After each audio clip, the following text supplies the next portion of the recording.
Hi friends, welcome to mummy's masala. நீங்கள் எல்லாரும் நல்லா ஹெல்த்தியாக ஹாப்பியாக இருப்பீங்கன்னு சொல்லி நம்புகிறேன். இன்றைக்கி என்ன வீடியோ அப்படின்னு சொல்லி பார்த்தீங்கன்னா, என்னோட ஒரு டே ரொட்டீன் தான் நான் உங்களோட ஷேர் பண்ணியிருக்கேன். அதாவது நம்ம சவுத் இந்தியன் குக்கிங்க்கு ஏற்ற மாதிரி ஒரு மீல் ப்ரிப் வீடியோ தான் இது. ஆல்ரெடி நம்ம சேனலில் 2 வீடியோ போஸ்ட் பண்ணியிருக்கோம். அதோட லிங்க் நான் டிஸ்கிரிப்ஷனில் கொடுக்குறேன். தேவைப்படுறவங்க செக் பண்ணி பார்த்துக்கோங்க. நம்ம ரொம்ப நேரம் கிச்சனில் நிற்காமல் அதே சமயத்தில் கொஞ்சம் ஹெல்த்தி வெர்ஷனில் என்ன மாதிரி வேலையெல்லாம் பண்ணி வச்சுக்கிட்டோம்னா நமக்கு லைஃப் ஸ்டைல் கொஞ்சம் ஈஸியாக இருக்கும் அப்படின்னு சொல்லி தான் பார்க்க போகிறோம். ஒவ்வொரு மாதமும் நம்ம மளிகை சாமான் லிஸ்ட்டு ப்ரிப்பேர் பண்ணும்போது ஃபஸ்ட்டு ப்ளேஸ் மில்லட்ஸ்க்கு கொடுத்துட்டு அதுக்கப்புறமா தான் அரிசி பருப்பு அப்படின்னு சொல்லி நம்ம போகணும். அதுதான் ரொம்ப கரெக்டான மெத்தடாக இருக்கும். இந்த சிறுதானியத்தெல்லாம் எப்படி நம்ம லைஃப் ஸ்டைலுக்குள்ளே ஈஸியாக கொண்டு போகிறது, அதுக்கு சில டிப்ஸ் அண்ட் ட்ரிக்ஸ் எல்லாம் நான் ஃபாலோ பண்ணுவேன். அதெல்லாம் என்னன்னு சொல்லி ஒவ்வொன்றா இந்த வீடியோவில் நம்ம பார்க்கலாம். ஒவ்வொரு தடவையும் ஒவ்வொரு மாதிரி காம்பினேஷனில் அரிசி உளுந்து ஊற போடுற மாதிரியே இந்த சிறுதானியத்தையும் அது கூட சேர்த்து ஊற போட்டு வச்சிட்டோன்னா நமக்கு அந்த மாதம் ஃபுல்லுமே எந்த விதமான டென்ஷனும் இல்லாமல் ஈஸியாக எடுத்து சமைக்கலாம். ஸோ எல்லாத்துலேயுமே கண்டிப்பாக மில்லட்ஸ் மிக்ஸ் ஆகியிருக்க மாதிரி தான் பார்க்கணும். ஃபஸ்ட்டு நம்ம பார்க்க போகிறது ராகி இட்லியோட மெஷர்மெண்ட்டு. முழு ராகி பார்த்திங்கன்னா தீட்டாத ராகி ஒரு 1.5 கப்பு எடுத்தோம்னா இட்லி ரைஸ் ஒரு 3/4 கப்பு எடுத்துக்கலாம். அது கூடவே உளுந்து ஒரு 1/2 கப்பு, ஃபெனிக்ரிக் அதாவது வெந்தயம் 1 டீஸ்பூனு, ரெட் அவல் ஒரு 1/2 கப்பு, இதை மட்டும் எடுத்து இது தனியாக வச்சுக்கலாம். இது ராகி இட்லிக்கான மெஷர்மெண்ட். இதிலே தோசையும் ப்ரிப்பேர் பண்ண முடியும். செகண்ட் ரெசிபி பார்த்திங்கன்னா கருப்பு கவுனி இட்லி. அதுக்கு கருப்பு கவுனி அரிசி ஒரு 2 கப்பு எடுத்துக்கிறலாம். அதே கப்பில் உளுந்து ஒரு 1/2 கப்பு, வெந்தயம் ஒரே 1 டீஸ்பூன், அவ்வளோதாங்க. சூப்பராக கருப்பு கவுனி இட்லி ப்ரிப்பேர் பண்ண முடியும். இது எல்லாமே ஒரே கப்பில் எடுத்துக்கணும். அதுவும் சின்ன கப்பாக சூஸ் பண்ணுறது பெஸ்ட்டு. ரொம்ப அதிக குவான்டிட்டியில் போட்டோம்னா மாவு சீக்கிரம் புளிச்சிரும். தேர்ட் ரெசிபி சிறுதானிய இட்லி. அதாவது எல்லா வகையான சிறுதானியமும் போட்டு அரைக்கிறது தான் இந்த சிறுதானிய இட்லி. கம்பு 1 கப்பு எடுத்துக்கிறணும், ராகி 1 கப்பு, வெள்ளை சோளம் 1 கப்பு, கருப்பு கவுனி அரிசி 1 கப்பு. இது கூடவே பார்த்திங்கன்னா இட்லி ரைஸு 2 கப்பு, உளுந்து 1 கப்பும் கொஞ்சம் 2 டேபிள் ஸ்பூன் அளவுக்கு எக்ஸ்ட்ரா ஆட் பண்ணிவிட்டு 1 டேபிள் ஸ்பூன் அளவுக்கு வெந்தயம். இதுதான் இதோட மெஷர்மெண்ட்டு. இது எல்லாமே நான் தனித்தனியாக மெஷர் பண்ணி எடுத்து வச்சுக்கிட்டேன். எப்போல்லாம் டைம் கிடைக்குதோ, எப்போல்லாம் என்கிட்ட ஸ்டாக் தீர்ந்து போச்சோ அந்த மாதிரி டைம்லலாம் இந்த மாதிரி நான் ப்ரிப்பேர் பண்ணி வச்சுக்குவேன். ஃபோர்த் ரெசிபி பார்த்திங்கன்னா கம்பு இட்லி. அதுக்கு முதல்ல கம்பு 1 கப்பு எடுத்துக்கணும். பச்சரிசி அப்படி இல்லைன்னா இட்லி ரைஸ் ஒரு 1/2 கப்பு. நான் கருப்பு கவுனி அரிசி ஒரு 1/2 கப்பு எடுத்திருக்கேன். இது 1 டீஸ்பூன் வெந்தயம், உளுந்து 1/2 கப்பு. லாஸ்ட் பட் நாட் லீஸ்ட்டுங்கிற மாதிரி ரொம்ப ரொம்ப சூப்பரான ஒரு இதியான ஒரு தோசைன்னு பார்த்தா நவதானிய தோசை. அதுக்கு முதல்ல முழு கம்பு, கோதுமை, கருப்பு கொண்டக்கடலை, மக்காச்சோளம், பச்சைப்பயிறு, உளுந்து, ராகி, கோதுமை, கருப்பு கவுனி அரிசி இது எல்லாத்துலேயும் 1 கப்பை எடுத்துகிட்டு 1 டீஸ்பூன் அளவுக்கு வெந்தயமும் இது கூட மிக்ஸ் பண்ணிக்கிறணும். ஸோ இந்த மாதிரி நான் இன்றைக்கி ஒரு 5 செட்டு நான் ப்ரிப்பேர் பண்ணி வச்சுருக்கேன். ஸோ இந்த 5லையுமே பார்த்திங்கன்னா மேக்ஸிமம் சிறுதானியம் இன்க்ளூட் பண்ணியிருப்பேன்.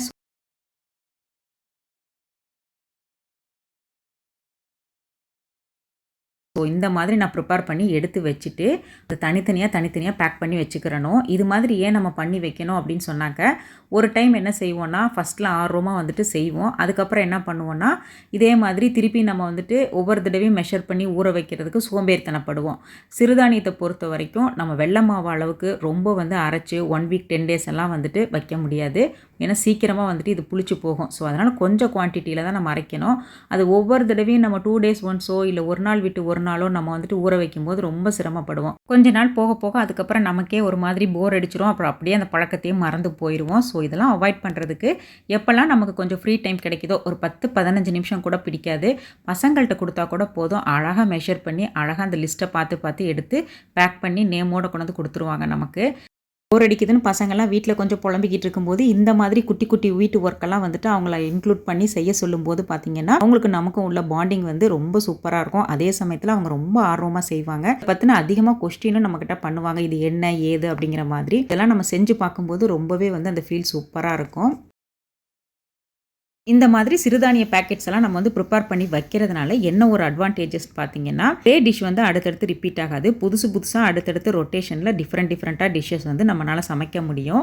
இன்னொன்று ஹெல்த்தி லைஃப் ஸ்டைலை கொஞ்சமாச்சு லீட் பண்ணுறோம் அப்படிங்கிற ஒரு சாட்டிஸ்ஃபேக்ஷன் கிடைக்கும். கூடவே நம்மளோட லேசினஸ்க்கு ஒரு பெரிய ஃபுல் ஸ்டாப் வைக்கிற மாதிரி இருக்கும். இந்த குட்டி குட்டி ஒர்க்கு நம்ம ஒரு 10 நிமிஷம் டைம் ஒதுக்கி செய்கிற அந்த ஒர்க்கு பார்த்தீங்கன்னா நம்ம உடம்புலையும் சரி நம்மளோட லைஃப் ஸ்டைலையும் ஒரு பெரிய சேஞ்சஸை கொண்டு வரும்னு நான் கண்டிப்பாக நம்புகிறேன். ஒரு 4வது ரெசிபி நம்ம ட்ரை பண்ணிக்கிட்டு இருக்கும்போதே பார்த்தீங்கன்னா அடுத்த ஒரு செட்டு நம்ம ப்ரிப்பேர் பண்ண ஸ்டார்ட் பண்ணிடலாம். தேங்காய் வந்து திருவுறது இப்போவும் கூட ஒரு பெரிய சவாலான ஒரு விஷயமா தான் இருக்குது. இது வந்து நிறைய ஹேண்ட்மேடு வந்துட்டு அந்த கையிலேயே வச்சு செய்கிற மாதிரிலாம் நிறைய வந்தால் கூட, ஆனால் ரொம்ப கஷ்டமான ஒரு டாஸ்க்கு தாங்க ஹவுஸ் ஒய்ஃபுக்கு. நிறைய வந்துட்டு இதில் ஸ்ட்ரகிள்லாம் ஃபேஸ் பண்ணியிருக்கேன். நான் வந்து எப்பயுமே இந்த மாதிரி கையில் அந்த மாதிரிலாம் நான் செய்ய மாட்டேன். ஏன்னா அதெல்லாம் ரொம்ப வலி எடுக்கும். என்னதான் வந்துட்டு நம்ம ஒருத்தவங்க செய்யும்போது பார்க்குறப்ப ஈஸியாக இருந்தால் கூட அது எவ்வளோ கஷ்டங்கிறது நம்ம செஞ்சு பார்த்தா தான் தெரியும். ஸோ இந்த மாதிரி ஏதாவது ஒரு வந்துட்டு எலக்ட்ரிக் மிஷின் வந்து ஏதாவது வாங்கி வச்சிட்டோம்னா கண்டிப்பாக இது ரொம்ப யூஸ்ஃபுல்லாக இருக்கும். என்ன இதில் வந்து என்னென்னு பார்த்தீங்கன்னா கொஞ்சம் வந்து சவுண்ட் அதிகமாக இருக்குது, வைப்ரேஷன் வந்து நம்ம கையெல்லாம் வருது, இதோட சேர்த்து நம்ம உடம்புல உள்ள பாடி பார்ட்ஸ் எல்லாம் சேர்ந்து ஆடும். அது ஒரு இது நான் யோசிப்பேன். ஸோ அதனாலேயே இது எப்பயாச்சும் ஒன்று வந்து எடுத்து நான் பண்ணுறது. ஆனால் மோஸ்ட்லி பார்த்தீங்கன்னா தேங்காய் வாங்கிட்டு வந்தோடனே நல்லா வந்துட்டு அந்த குடுமையெல்லாம் வந்துட்டு க்ளீன் பண்ணிவிட்டு வாஷ் பண்ணி எடுத்துருவேன். வாஷ் பண்ணி எடுத்துட்டு அதுக்கப்புறமா வந்து இந்த 2 கண்ணு மாதிரி 3 கண்ணில் 2 மட்டும் பார்த்தீங்கன்னா ரொம்ப க்ளோஸ்அப்பில் இருக்கும். அந்த 2 கண்ணுக்கு நடுவில் வந்து ஒரு பெரிய கோடு போகும். அந்த கோட்டில் நம்ம வந்து அடித்தோம்னா கரெக்டாக தேங்காய் வந்து உடையும். ஸோ அந்த மாதிரி உடச்சி எடுத்துட்டு நம்மளுக்கு எவ்வளோ தேவையோ, இதுவுமே வந்து நான் ஓரளவுக்கு தான் டம்ப் பண்ணுவேன், ரொம்ப பண்ண மாட்டேன். ஒரு 2 தேங்காய் எனக்கு போதுமானதாக இருக்கும். நான் அன்றைக்கி 1.5 தேங்காய் தான் பண்ணினேன், ஆல்ரெடி என்கிட்ட இருந்துச்சு. தேங்காய் உடைச்ச தண்ணியை அப்படியே ஒரு பாட்டில் எடுத்து வச்சிட்டோம்னா ஈவினிங் பசங்க வந்து சாப்பிட்டுக்குவாங்க, அவங்களுக்கு ரொம்ப பிடிக்கும். நம்ம வீட்டில் ஒரு ஸ்டீமரோ இல்லை ஒரு இட்லி சட்டியோ இருந்துச்சுன்னா அதில் வந்துட்டு கொஞ்சம் தண்ணி ஆட் பண்ணிவிட்டு நல்லா கொதி வந்ததுக்கு அப்புறமா நம்மளுக்கு எவ்வளோ மூடி வந்துட்டு நம்ம வந்து துருவணுமோ அந்த மூடியை வந்து மேல் பக்கத்தில் வச்சுட்டு ஒரு டைட்டாக லிட்டை போட்டு க்ளோஸ் பண்ணிடலாம். இது ஒரு 8 to 10 நிமிஷம் மீடியம் டு ஹை ஃப்ளேமில் வச்சு நல்லா வந்து குக் பண்ணிக்கணும். அதுக்கப்புறமா ஓப்பன் பண்ணி பார்த்தோம்னா நல்லா தேங்காய் வந்து வெந்து நல்லா வாசமாக இருக்கும். அந்த டைமில் அப்படியே அடுப்பை ஆஃப் பண்ணிவிட்டு ஒரு 15 நிமிஷம் நல்லா ரெஸ்ட் கொடுத்துடணும். அதுக்கப்புறம் எடுத்தோம்னா அழகாக பார்த்திங்கன்னா அந்த தேங்காய் வந்து அந்த ஓட்டிலேருந்து ஈஸியாக வந்துடும். லைட்டாக மட்டும் அந்த ஓரங்களை லைட்டாக நெம்பி விட்டால் போதும், அழகழகாக வந்துட்டு அப்படியே வந்துடும். இது ஒரு மெத்தடு. இதுதான் ரொம்ப ஈஸியஸ்ட் மெத்தடுன்னு நான் சொல்லுவேன். ஏன்னா வச்சோமா டக்குன்னு எடுத்தோமான்னு இம்மீடியட்டாக கூட நம்ம யூஸ் பண்ண முடியும். இன்னொரு மெத்தடு பார்த்திங்கன்னா எனக்கு வந்து 8 நிமிஷம் 10 நிமிஷம்லாம் வந்து தேவையில்லாமல் நான் வந்து கேஸ் சிலிண்டர் வேஸ்ட் பண்ண விரும்பலை அப்படின்னு சொன்னாக்க நீங்கள் வந்து ஃப்ரீசரில் வச்சு எடுத்துக்கலாம். ஃப்ரீசரில் வந்து இப்போ இந்தியாவில் நம்ம ஊராக இருந்துச்சுன்னா நம்ம ஒரு ஓவர் நைட் மட்டும் வச்சா போதும். இதுவே ஃபாரினில் நம்மளுக்கு தேங்காவே பார்த்திங்கன்னா மாதக்கணக்காக ட்ராவல் ஆகி வரும். ஸோ அப்போல்லாம் பார்த்திங்கன்னா ரொம்ப ஹார்டாக இருக்கும், அந்த ஷெல்லாக இருக்கட்டும், அந்த உள்ள அந்த ஸ்கின்னு எல்லாமே.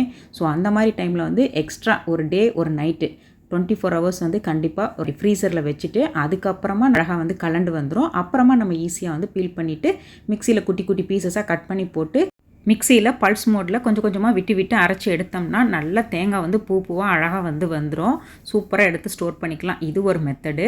இல்லைன்னு வச்சுக்கோங்க, இந்த மாதிரி ஏதாவது ஒரு எலக்ட்ரிக் ஒரு தேங்காய் துருவி ஒன்று வாங்கி வச்சுட்டு அதில் வச்சு நம்ம பண்ணோம்னாலும் ரொம்ப ஈஸியாக வேலை முடியும். ஸோ எனக்கு தெரிஞ்சு பார்த்திங்கன்னா இந்த 3 மெத்தடு தான் பெஸ்ட்டு.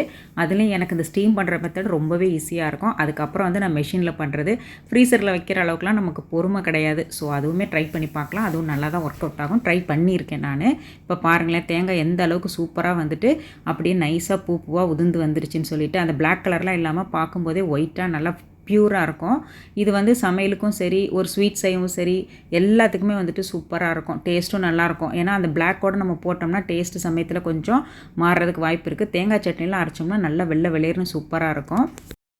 யூஸ்வலாக தேங்காய் வந்து நம்ம துருவன உடனே பார்த்திங்கன்னா ஒரு கண்டெய்னரில் போட்டு பேலன்ஸ் வந்து அப்படியே ஃப்ரீசரில் ஸ்டோர் பண்ணி வச்சுக்குவோம். தேவைக்கு தகுந்த மாதிரி எடுத்து யூஸ் பண்ணிக்கலாம் அப்படின்னு சொல்லிட்டு அது ரொம்ப நல்ல மெத்தடு தான். ஆனால் அதில் ஒரு சின்ன ஒரே ஒரு ட்ராபேக் என்னென்னு பார்த்தீங்கன்னா இப்போ நம்ம சமையலுக்குன்னு சொல்லி அந்த தேங்காய் எடுக்கும்போது அந்த கண்டெய்னர் ஃபுல்லுமே அப்படியே எடுத்து வெளியில் வைப்போம்.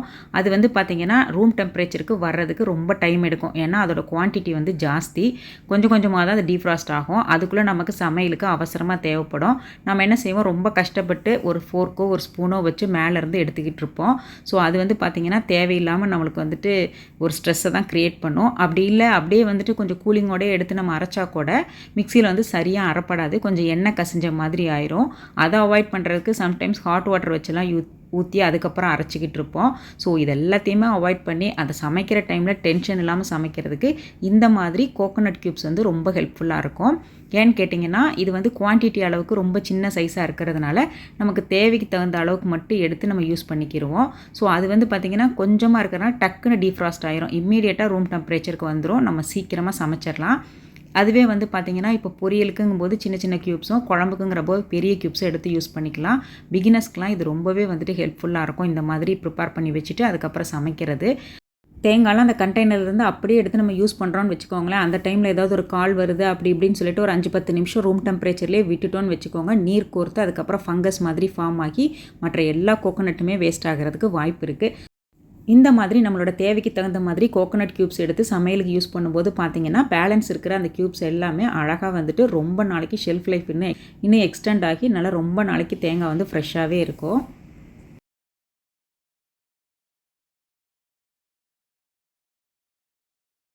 நம்ம வீடுகளே பார்த்திங்கன்னா ஒரு பிள்ளை வந்துட்டு நல்லா சாப்பிடும், ஒரு பிள்ளை வந்து சாப்பிடவே சாப்பிடாது. சாப்பிடாத பிள்ளையே சாப்பிட வைக்கணும். ஸோ அதுக்கு நம்ம சில மெனக்கடல்கள்லாம் பண்ணி தான் ஆகணும். என்ன தான் நம்ம மார்க்கெட்டில் நிறைய பொருள்களெல்லாம் அவைலபிளாக இருந்தால் கூட அதெல்லாம் வாங்கி கொடுக்கும்போது ஒரு நிமிஷம் வந்துட்டு மனசு இப்போலாம் யோசிக்க ஆரம்பிக்குது. இதில் என்ன கலந்துருப்பாங்க, எப்படி இருக்கும் அப்படிங்கிற மாதிரி. அதெல்லாம் அவாய்ட் பண்ணணும் அப்படின்னு சொல்லினாக்க நம்மளே வீட்டில் அதை வந்து குவான்டிட்டி கம்மியான அளவில் ட்ரை பண்ணி வச்சு செஞ்சு வச்சிட்டோன்னா இது நமக்கு அவசராத்திரத்துக்கும் ஹெல்ப்ஃபுல்லாக இருக்கும். அதே சமயத்தில் பசங்களுக்கு ஒரு நல்ல பொருளை கொடுத்தோங்கிற ஒரு மன நிறைவும் நமக்கு கிடைக்கும். நான் இன்றைக்கி ஒரு 1/2 கிலோ டேட்ஸை வச்சு ஒரு டேட் சிரப் தான் பண்ண போகிறேன். நான் பக்கத்தில் உள்ள லோக்கல் ஷாப்பில் தான் வாங்கியிருந்தேன். இதுவுமே நல்ல பெஸ்ட் குவாலிட்டி தான். இதுவே நம்ம முஸ்தஃபா அந்த மாதிரி ஷாப்லலாம் போய் வாங்கும்போது பார்த்திங்கன்னா நல்லா வந்து இன்னுமே இம்போர்ட்டட் குவாலிட்டியில் நல்ல சூப்பராக கிடைக்கும். பட் எனக்கு போக டைம் இல்லைன்னு சொல்லிட்டு நான் பக்கத்தில் உள்ள தமிழ் ஷாப்லேயே வாங்கிட்டேன். நல்ல குவாலிட்டியான பொருள் வந்து யூஸ் பண்ணால் தான் அதோட அவுட்புட்டும் பார்த்திங்கன்னா நல்லா எக்ஸ்ட்ராடினரியாக கிடைக்கும். ஸோ நல்ல குவாலிட்டியான டேட்ஸ் ஒரு 1/2 கிலோ எடுத்துகிட்டு நல்லா வாஷ் பண்ணிவிட்டு அதில் உள்ள சீட்ஸ் எல்லாம் ரிமூவ் பண்ணிவிட்டு ஒரு மூழ்கிறதுக்கும் கொஞ்சம் கூட, அதாவது இப்போ ஒரு 1/2 கிலோ டேட்ஸ் எடுத்தோம்னா ஒரு 700 ml வந்து தண்ணி ஆட் பண்ணி நல்லா ஒரு 3 விசில் விட்டு ஆஃப் பண்ணிக்கிறலாம். வெந்ததுக்கப்புறம் பார்த்திங்கன்னா நல்லா பிங்க் கலரில் அந்த டேட்ஸோட கலரே சேஞ்ச் ஆகி வாசம் பார்த்திங்கன்னா பயங்கரமாக இருக்கும். ஸோ அந்த டைமில் அது நல்ல ரூம் டெம்பரேச்சருக்கு வரட்டும்னு சொல்லி வச்சுட்டேன். நான் இன்றைக்கி இந்த பிரீத்தி ஜுடியாக்கில் உள்ள அந்த ஜூஸரை வச்சு தாங்க இன்றைக்கி எக்ஸ்ட்ராக்ட் பண்ணலாம் அப்படின்னு சொல்லி நினச்சேன். பட் அது அந்தளவுக்கு ஒர்க் அவுட் ஆகலை. அதுக்கப்புறம் எப்பவும் போல் நம்ம ட்ரெடிஷ்னல் மெத்தடில் துணியில் வச்சு வந்து பிழிஞ்சு எடுத்துக்கிட்டேன். ஏன்னா நமக்கு வந்து அந்த சக்கை தேவையில்லை, வெறும் சிரப் பண்ண போகிறதுனால அந்த டேட்ஸோட அந்த எக்ஸ்ட்ராக்ட் மட்டும்தான் வேணும். ஸோ அதை நல்லா வந்துட்டு பிழிஞ்சு எடுத்துக்கிறணும். இது பார்த்திங்கன்னா எக்ஸ்ட்ராக்ட் வந்து இவ்வளோ வந்திருக்கு 1/2 கிலோ டேட்ஸில். அதனால் பிங்க் கலரில் அப்படியே கலர் சேஞ்ச் ஆகிடுச்சு. இதை வந்து அப்படியே ஒரு பேனுக்கு ட்ரான்ஸ்ஃபர் பண்ணிவிட்டு ஒரு மீடியம் ஃப்ளேமில் வச்சு ஒரு 10-15 நிமிஷம் குக் பண்ணணும். கொஞ்ச நேரத்துலேயே பார்த்தீங்கன்னா நல்லா வந்துட்டு கொஞ்சம் கொஞ்சமாக கலர் வந்து டார்க் ஆகிட்டே வரும். அதே மாதிரி அதோட கன்சிஸ்டன்சி பார்த்திங்கன்னா நல்ல ஒரு தேன் மாதிரி ஒரு டார்க் கலரில் அந்த மாதிரி ஒரு டெக்ஸ்சர் வந்துடும். ஸோ ஃபஸ்ட்டு வந்து பெரிய பெரிய பபிள்ஸாக வர ஆரம்பிச்சது. அதுக்கப்புறம் கொஞ்சம் கொஞ்சமாக பார்த்திங்கன்னா சென்டரில் மட்டும் குட்டி குட்டி பபிள்ஸாக ஃபார்ம் ஆகும். ஸோ அதுதான் வந்து கரெக்டான பதமாக இருக்கும். ஸோ அந்த டைமில் நம்ம அடுப்பை ஆஃப் பண்ணிக்கலாம். இப்போ கொஞ்சம் லிக்விட் ஸ்டேட்டில் இருக்கிற மாதிரி இருந்தால் கூட கொஞ்சம் டைம் ஆக ஆக பார்த்திங்கன்னா கொஞ்சம் டைட் ஆகும். அதுக்கப்புறம் நம்ம ஃப்ரிட்ஜில் ஸ்டோர் பண்ணும்போது இன்னுமே கொஞ்சம் டைட் ஆகும். இது வந்து பார்த்திங்கன்னா எப்படி நம்ம 1 மந்த்லேருந்து 2 மந்த் வரைக்குமே நம்ம ஸ்டோர் பண்ணி பசங்களுக்கு கொடுக்கலாம். இந்த மாதிரி சிரப் பண்ணுறது பார்த்திங்கன்னா இது ஒரு நேச்சுரல் சுகர் சோர்ஸாகவும் இருக்கும். நம்ம வந்து நாட்டு சக்கரை அது எல்லாத்தையும் விடையுமே இது பெஸ்ட்டாக இருக்கும். சப்பாத்தி, தோசை, இட்லி, அதுக்கப்புறம் சூடான பால்லாம் போட்டு கொடுத்தோம்னா சூப்பராக இருக்கும். சமையலில் நம்ம அதிகமாக அடுத்து யூஸ் பண்ணுற ஒரு பொருள்னு பார்த்திங்கன்னா நம்ம புளியாக தான் இருக்கும். இந்த புளி வந்து நம்ம வருஷத்துக்கு வாங்கி ஃப்ரீசரில் ஸ்டோர் பண்ணி வைப்போம். ஸோ தேவைக்கு தகுந்த மாதிரி நம்ம வெளியில் எடுத்து கொஞ்சம் கல்லுப்பு கூட மிக்ஸ் பண்ணி குட்டி குட்டி பால்ஸாக உருட்டி உருட்டி வச்சுருப்போம். இது வந்து பார்த்திங்கன்னா டெய்லி நம்ம எடுத்து ஊற போட்டு அதுக்கப்புறம் அதை வந்து பிழிஞ்சு எடுத்து அதுக்கு பேலன்ஸ் அதிகமாக நம்ம புளி கரைச்சிட்டோம்னா பேலன்ஸை ஃப்ரிட்ஜில் மூடி வைக்கணும். ஸோ இதெல்லாம் அவாய்ட் பண்ணுறதுக்கே பார்த்திங்கன்னா நம்ம வந்துட்டு புளி பேஸ்ட் வந்து வீட்டிலேயே நல்லா ஜம்முன்னு ரெடி பண்ணிக்கலாம். புளி கரைக்கிறதெல்லாம் ஒரு விஷயமா, அதெல்லாமா டைம் கன்சியூம் பண்ண போகுது அப்படின்னு நினைப்போம். ஆனால் அதில் வந்து பார்த்திங்கன்னா ஏகப்பட்ட டைம் வந்து கன்சியூம் பண்ணுறது இந்த மாதிரி சின்ன சின்ன விஷயங்கள்லாம் சேர்ந்து வர்றது தான் நம்மளை ரொம்ப நேரம் கிச்சன்லேயே நிற்க வைக்கிறது. இது எல்லாத்தையும் நம்ம அவாய்ட் பண்ணணும் அப்படின்னு சொல்லி நினச்சோம்னா இந்த மாதிரி குட்டி குட்டி ப்ரிப்போர்க்கெலாம் பண்ணி வச்சுக்கிறது ரொம்ப நல்லது. நான் இன்றைக்கி ஒரு 1/4 கிலோ புளி எடுத்திருக்கேன். நான் தக்காளி தான் அதிகமாக யூஸ் பண்ணுவேன் சமையலில். ஸோ புளியோட அளவு எப்பயுமே கம்மி தான். எனக்கு வந்து இதுவே தாராளமாக போதும், ரொம்ப நாளைக்கு வரும். புளியை வந்து நல்லா க்ளீன் பண்ணிக்கிறணும். கொட்டை, நார், ஓடுதெல்லாம் எதுவுமே இல்லாத மாதிரி முடிஞ்ச வரைக்கும் நல்லா க்ளீன் பண்ணிவிட்டு அதை நல்லா வாஷ் பண்ணிவிட்டு 1/4 கிலோ புளினாக்கா அதை விட வந்து கூட பார்த்திங்கன்னா ஒரு 300-400 ml வந்து வாட்டர் ஆட் பண்ணி நல்லா ஒரு 3 விசில் விட்டு வேக வச்சு எடுத்துக்கிறணும். புளி பாருங்கள் நல்லா வந்து ஒரு 3 விசிலுக்கு அப்புறம் ஓப்பன் பண்ணி பார்த்தா கலர் நல்லா டார்க்காக சேஞ்ச் ஆகி ஒரு மாதிரி சாஃப்டாக இருக்குது. இது நல்லா ஆறுனதுக்கு அப்புறமா ஒரு ஹேண்ட் பிளெண்டர்லேயோ இல்லைன்னா ஒரு மிக்ஸி ஜார்லேயோ ஆட் பண்ணி நல்லா ஒரு ஃபைன் பேஸ்ட்டாக அடித்து எடுத்துக்கிறலாம். சொல்ல மறந்துட்டேன், புளியை வேக வைக்கும்போது பார்த்திங்கன்னா கொஞ்சமாக மஞ்சத்தூளும் 1 டீஸ்பூன் அளவுக்கு தூள் உப்பும் ஆட் பண்ணி நல்லா வேக வச்சுக்கணும். ஃபஸ்ட்டு வந்து இதை துணியில் போட்டு வடிகட்டி பார்த்தேன், அது அந்தளவுக்கு எனக்கு ஒர்க் அவுட் ஆகலை. அதுக்கப்புறமா திருப்பி வந்துட்டு நம்ம வீட்டில் ஸ்டீல் ஃபில்டர் இருக்கும்ல, அந்த தேங்காய் பால்லாம் வடிகட்டுவோம்ல, அந்த மாதிரி ஒரு இதில் போட்டு அதுக்கப்புறமா நல்லா வந்துட்டு அந்த பல்ப்பை வந்து நல்லா வந்து தேய்ச்சி விடணும் ஒரு கரண்டி வச்சு. அப்போ பார்த்திங்கன்னா அந்த எக்ஸ்ட்ராக்டும் வந்துடும், பல்ப்பும் கொஞ்சம் வந்துடும். தேவையில்லாத வேஸ்டேஜ் மட்டும்தான் வந்துட்டு மேலே நிற்கும். புளி வந்து ரொம்ப அதிக அளவு உடம்புல சேர்த்துக்கிறதும் நல்லதில்லை. அதே சமயத்தில் சுத்தமாக சேர்க்காமே இருக்கக்கூடாது, கொஞ்சம் கொஞ்சம் சேர்த்துக்கவும் செய்யணும். சிலருக்கெலாம் புளி ஒத்து வராதுன்னு சொல்லுவாங்க. ஸோ அதனால் இதை கொஞ்சம் பார்த்த அளவாக வந்து நம்ம சமையலில் யூஸ் பண்ணிக்கிறணும். துணியில் போட்டு நான் ஃபில்டர் பண்ணப்போ எனக்கு சுத்தமாக இறங்கவே இல்லை. அதனால் அதுக்கப்புறம் திருப்பியும் இந்த மாதிரி ஒரு ஸ்டீல் ஃபில்டருக்கு சேஞ்ச் பண்ணிவிட்டு அந்த உடன் ஸ்பூனை வச்சு நல்லா ப்ரெஸ் பண்ணி விட்டேன். அப்போ பார்த்திங்கன்னா நல்லா வந்துட்டு அதோட எக்ஸ்ட்ராக்ட்டு கூடவே வந்து அந்த பல்ப்பும் சேர்ந்தே வந்துட்டு எனக்கு ஃபில்டர் ஆகிச்சு. லாஸ்ட்டாக வந்துட்டு இந்த மாதிரி கொஞ்சம் எனக்கு வந்துட்டு அந்த சக்கை கிடச்சிச்சு. இதுவுமே நம்ம வந்து பார்த்திங்கன்னா கொஞ்சமாக ரூம் டெம்பரேச்சரில் உள்ள நார்மல் பச்சை தண்ணி கொஞ்சம் ஆட் பண்ணி அதையும் கொஞ்சம் நைட்டாக ப்ரெஸ் பண்ணி விட்டோம்னா கொஞ்சம் புளி வாட்டர் கிடைக்கும். ஸோ அதை வந்து பார்த்திங்கன்னா நம்ம தனியாக ஸ்டோர் பண்ணணும். ஏன்னா அது கொஞ்சம் டைலூட்டட் வெர்ஷனில் இருக்கும். அதை வந்து ஒரு அடுத்தடுத்து வர ஒரு 2 நாள் சமையலுக்கு வந்து யூஸ் பண்ணோம்னா காலியாயிரும். லாஸ்ட்டாக அந்த சக்கை பார்த்திங்கன்னா நல்லா வெறும் அந்த சக்கை மட்டும் வரும். எனக்கு முழுக்க அப்படியே புளி பேஸ்ட்டாக நான் ப்ரிப்பேர் பண்ண மாட்டேன். இந்த மாதிரி தான் பண்ணுவேன். இந்த சக்கையை வச்சு நம்ம என்ன பண்ணலான்னா பாத்திரம்லாம் விளக்குவோம்ல அந்த மாதிரி யூஸ் பண்ண சாமி ஜாமான் அதெல்லாம் வந்து தேய்க்கும் போது நம்ம யூஸ் பண்ணிக்கலாம். ஸோ இதுவுமே வந்து வேஸ்ட் ஆகாது. பாருங்கள், இப்போ இந்த 3 விதமாக நம்ம வந்துட்டு பிரிச்சிருக்கோம். ஃபஸ்ட்டு குவாலிட்டி அந்த புளி பேஸ்ட் வந்து நம்ம ஃப்ரீசரில் ஸ்டோர் பண்ணி வச்சிட்டோன்னா நமக்கு வந்து ரொம்ப நாளைக்கு வந்து சமையலுக்கு யூஸ் பண்ணிக்கலாம். இந்த செகண்ட் வந்து அந்த டைலூட்டட் வாட்டர் வெர்ஷனில் கிடைச்சது வந்து சமையலுக்கு அடுத்தடுத்து யூஸ் பண்ணிக்கலாம். லாஸ்ட்டாக வந்துட்டு அந்த சக்கை. ஸோ இந்த மாதிரி நான் ப்ரிப்பேர் பண்ணிக்கிட்டேன். இதோட கன்சிஸ்டன்சி பாருங்களேன், நல்லா வந்துட்டு திக்காக இருக்கும். கொஞ்சம் எடுத்து போட்டாலே போதும், சூப்பராக இருக்கும். இதே மாதிரி அப்படியே நம்ம ஒரு கண்டெய்னரில் ஸ்டோர் பண்ணி நார்மல் ஃப்ரிட்ஜிலேயே ஸ்டோர் பண்ணலாம். அப்படி இல்லை அப்படின்னு சொன்னாக்கா எனக்கு மெஷர்மெண்ட்லாம் சரியாக வராது, எனக்கு ஒரு அளவு வேணும், நான் வந்துட்டு ரொம்ப ரேராக தான் சமைப்பேன், எப்போயோ ஒருக்கு தான் யூஸ் பண்ணுவேன், எனக்கு அதனால் பெருசாக எனக்கு தேவைப்படாது, நான் ரெகுலராக சமைக்கிற ஆள் கிடையாது அப்படிங்கிறப்ப இந்த மாதிரி ப்ரிப்பேர் பண்ணி இந்த மாதிரி ஐஸ் ட்ரேயில் போட்டு நம்ம ஃப்ரீசரில் ஸ்டோர் பண்ணி வச்சிட்டோன்னா இது வந்து பார்த்திங்கன்னா ரொம்ப நாள் வரைக்கும் அப்படியேவும் இருக்கும். அதே சமயத்தில் நம்மளுக்கு வந்துட்டு பசங்களுக்கு இப்போ புதுசாக சமைக்கிறவங்களுக்குலாம் பார்த்திங்கன்னா ஒரு கியூப் போட்டால் போதும், 2 பேர் உள்ள சமையலுக்கு 3 கியூப் போட்டால் போதும்னு சும்மா ஒரு கண் அளவுக்கு அந்த பசங்க ஈஸியாக வந்துட்டு லேர்ன் பண்ணிக்குவாங்க. இல்லை எனக்கு இந்த மாதிரிலாம் எதுவுமே வேண்டாம், நான் வந்துட்டு புளி பேஸ்ட்டே ப்ரிப்பேர் பண்ணி வச்சுக்கிறேன்னு சொன்னால் கூட நம்ம அழகாக தாராளமாக புளி பேஸ்ட்டு ப்ரிப்பேர் பண்ணி அழகாக ஒரு பாட்டிலில் போட்டு ஸ்டோர் பண்ணி வச்சுக்கலாம். அதை விட இந்த ஃப்ரீசரில் ஸ்டோர் பண்ணுறது பார்த்திங்கன்னா அதிகமாக இருக்கும் ஷெல்ஃப் லைஃபு. அவ்வளோதாங்க. இதையுமே நல்லா சைஸ் வாரியாக நம்ம ஸ்டோர் பண்ணி வச்சுட்டோம்னா நம்ம தேவைக்கு தகுந்த மாதிரி எடுத்து யூஸ் பண்ணிக்கலாம், ரசத்துக்கு குழம்புக்கு அப்படின்னு சொல்லிட்டு. இதுவுமே ரொம்ப ஈஸியான மெத்தட் தான், ஃபாஸ்ட்டாக வேலையை முடிக்கிறதுக்கு ரொம்ப யூஸ்ஃபுல்லாக இருக்கும்.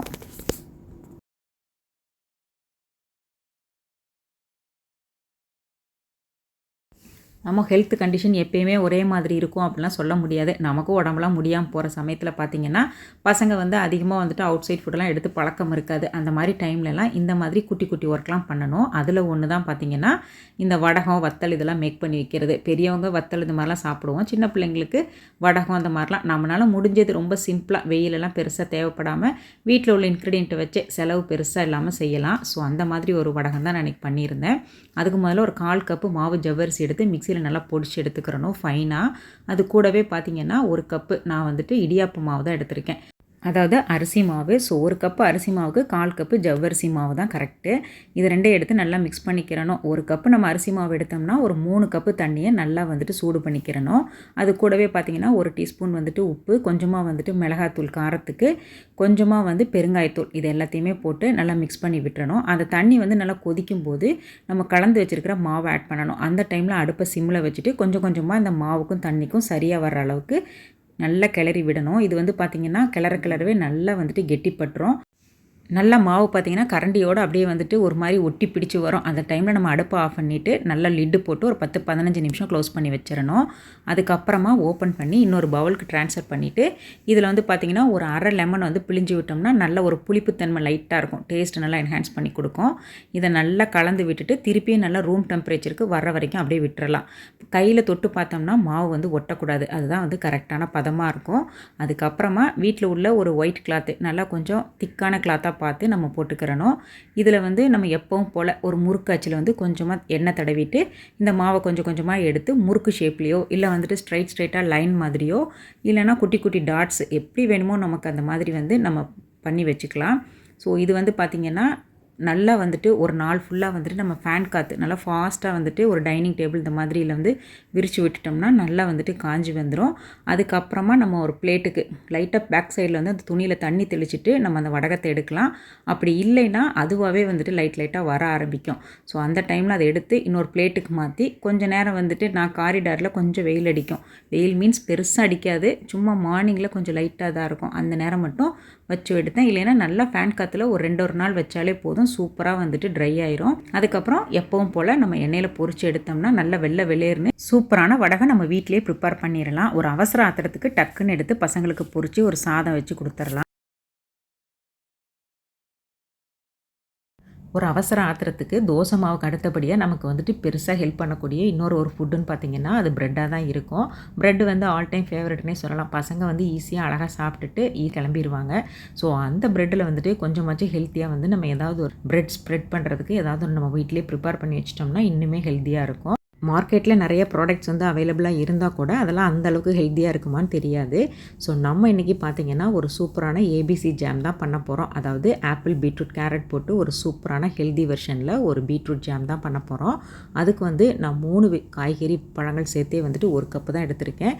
ஒரு 10 பேரிச்சம்பழத்தை வந்து கொட்டையில் எடுத்துகிட்டு வாஷ் பண்ணி வச்சுக்கிட்டேன். ஒரு 10-12 கேஷ்யூ நட்டு, ஒரு 10 வந்து பாதாம். இது எல்லாத்தையுமே பார்த்திங்கன்னா வாஷ் பண்ணிவிட்டு ஒரு குக்கரில் ஆட் பண்ணிக்கலாம்.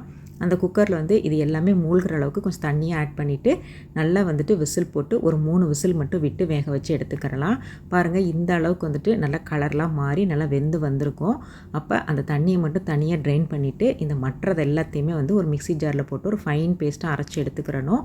நீங்கள் வந்து இந்த பாதாம், பிஸ்தாவெல்லாம் வந்துட்டு நல்லா க்ரஷ் பண்ணி ஆட் பண்ணால் நல்லா ஈஸியாக கொஞ்சம் கிரைண்ட் ஆகும். இந்த அளவுக்காச்சும் நல்லா நைஸாக வந்து அரைச்சி எடுத்துக்கிறணும். அதுக்கப்புறம் பார்த்திங்கன்னா ஒரு பேனில் நம்ம எடுத்து வச்ச இந்த இது இருக்கு இல்லைங்களா, ஜாகரி பவுடர் வந்து நான் ஒரு 1/2 கப்பு மட்டும் ஆட் பண்ணியிருக்கேன். ஏன்னா ஆல்ரெடி நம்ம டேட்ஸ் ஆட் பண்ணியிருக்கோம். ஸோ அதில் உள்ள இனிப்பே வந்து போதுமானதாக தான் இருக்கும். ஸோ உங்களுக்கு தேவைன்னா இன்னும் கொஞ்சம் உங்கள் தேவைக்கு தகுந்த மாதிரி எக்ஸ்ட்ரா வந்துட்டு ஆட் பண்ணிக்கோங்க. நம்ம எடுத்து வச்ச அந்த எக்ஸ்ட்ராக்ட் அந்த எல்லாத்தையும் வேக வச்சு அந்த தண்ணி இது கூட மிக்ஸ் பண்ணிவிட்டு நல்லா வந்துட்டு பபிள்ஸ் வந்து கொதிக்கும் போது நம்ம அந்த அரைச்ச பேஸ்ட்டையும் இது கூட மிக்ஸ் பண்ணி நல்லா வந்து கலந்து விட்டுறணும். மீடியம் ஃப்ளேம்லேயே வச்சு பார்த்திங்கன்னா நல்லா வந்து சுருள வர்ற வரைக்கும் மூடி போட்டு கொஞ்சம் கொஞ்சமாக வந்துட்டு கிளறணும். செம்மையாக தெரிக்கும். ஸோ கண்டிப்பாக வந்துட்டு ரொம்ப கவனமாக அதை ஹேண்டில் பண்ணணும். 15 to 20 மினிட்ஸில் பார்த்திங்கன்னா அந்த பல்ப்பு எல்லாமே நல்லா வெந்து கலர் மாறி மேலாப்பில் பார்த்திங்கன்னா நல்லா வந்துட்டு ஒரு மாதிரி டார்க் மெரூன் கலர் கொடுக்கும். அந்த டைமில் வந்துட்டு இதில் ஒரு 2 டேபிள் ஸ்பூன் அளவுக்கு கீ ஆட் பண்ணிக்கலாம். ஸோ இது வந்து பார்த்திங்கன்னா இன்னும் கொஞ்சம் நல்லா வந்துட்டு டேஸ்ட்டை என்ஹான்ஸ் பண்ணி கொடுக்கும். அதுக்கப்புறம் இதை நல்லா மிக்ஸ் பண்ணி விட்டுட்டு திருப்பவும் பார்த்திங்கன்னா கடைசியாக இறக்குறதுக்கு முன்னால் ஒரு அரை லெமன் மட்டும் பிழிஞ்சு விட்டுக்கலாம். சும்மா கம்மியாக ஃபியூ ட்ராப்ஸ் மட்டும் பிழிஞ்சு விட்டால் போதும். அவ்வளோதாங்க, சூப்பரான பீட்ரூட் ஜாம் வந்து வீட்டிலே ரெடி ஆயிரும். இது வந்து ஏபிசி ஜாமு ரொம்ப சூப்பராக இருக்கும். ஆப்பிள், பீட்ரூட், கேரட்டு நம்ம சொன்னால் தான் தெரியும் இதெல்லாம் போட்டிருக்கோம் அப்படின்னு சொல்லிட்டு. அதுக்கப்புறம் எப்பவும் போல் அதை வந்து ப்ரெட்டில் ஸ்ப்ரெட் பண்ணிவிட்டு நம்ம பசங்களுக்கு கொடுத்துடலாம். இது ஃப்ரிட்ஜில் ஸ்டோர் பண்ணோம்னா ஒரு 1 மந்த் வரைக்குமே வச்சு யூஸ் பண்ணலாம். இதே மாதிரி நம்ம அந்த காம்பினேஷனில் கொஞ்சம் மாற்றி கூட நம்ம வேறு மாதிரி நிறைய வெரைட்டிஸ் வந்து க்ரியேட் பண்ண முடியும். ஸோ எல்லாமே நம்ம க்ரியேட்டிவிட்டி தான். அந்த மாதிரிலாம் ப்ரிப்பேர் பண்ணிவிட்டு கொடுத்தோம்னா வந்து காலையில் நேரம் இந்த ரீசஸ் டைமு, அதுக்கப்புறம் ஈவினிங் ஸ்நாக்ஸ் டைமு அப்போல்லாம் வந்துட்டு ஒரு ஸ்லைஸ் சாப்பிட்டாலும் நல்லா வந்துட்டு தெம்பாக இருக்கும். அதே மாதிரி நம்ம சூஸ் பண்ணுற ப்ரெட்டும் பார்த்திங்கன்னா ஒயிட் கலரில் இல்லாமல் இந்த மாதிரி ஒரு ஹோல் மீல் ப்ரெட்டாக வந்து சூஸ் பண்ணிக்கிட்டோம்னா இன்னுமே ரொம்ப ஹெல்த்தியாக இருக்கும். நம்ம வந்து ஃபஸ்ட்டில் பார்த்த அந்த சிறுதானிய பேக்கெட்லாம் ப்ரிப்பேர் பண்ணது பார்த்திங்கன்னா எப்படி வந்து குறைஞ்சது ஒரு 6 to 7 ஹவர்ஸ் ஆச்சு நல்லா ஊற வைக்கணும். 3 to 4 டைம்ஸ் நல்லா வாஷ் பண்ணி எடுத்துகிட்டு அதுக்கப்புறமா ஊற வச்சு ஃப்ரிட்ஜில் கூட நம்ம எடுத்து வச்சுக்கலாம். இந்த மாதிரி பண்ணுறதுனால மிக்ஸியோ கிரைண்டரோ வந்துட்டு அதிகமாக வந்துட்டு சூடாகாது. அதே சமயத்தில் பார்த்திங்கன்னா மாவும் அவ்வளோ சீக்கிரம் வந்து புளிச்சு போகாது. ஃப்ரிட்ஜிலே ஊற வச்சுட்டு அதுக்கப்புறமா அந்த தண்ணியை யூஸ் பண்ணி நம்ம அரைக்கவும் செய்யலாம். இன்கேஸ் வந்து நம்ம ஃப்ரிட்ஜிலலாம் வைக்காமல் வெளியில் எடுத்து நம்ம வந்து ஊற வைக்கிறோம் அப்படின்னு சொன்னாக்க அந்த தண்ணியை வந்து டிஸ்கார்ட் பண்ணிவிட்டு புது தண்ணியை ஆட் பண்ணி நம்ம அரைச்சி வச்சிடணும். ஒரு 5 to 6 ஹவர்ஸ்லேயே பார்த்திங்கன்னா சூப்பராக புளிச்சு பொங்கி வந்துடும். அதுக்கப்புறம் எப்பவும் போல் நம்ம தோசையோ இட்லியோ வந்துட்டு சூப்பராக சுட்டு எடுத்துக்கலாம்.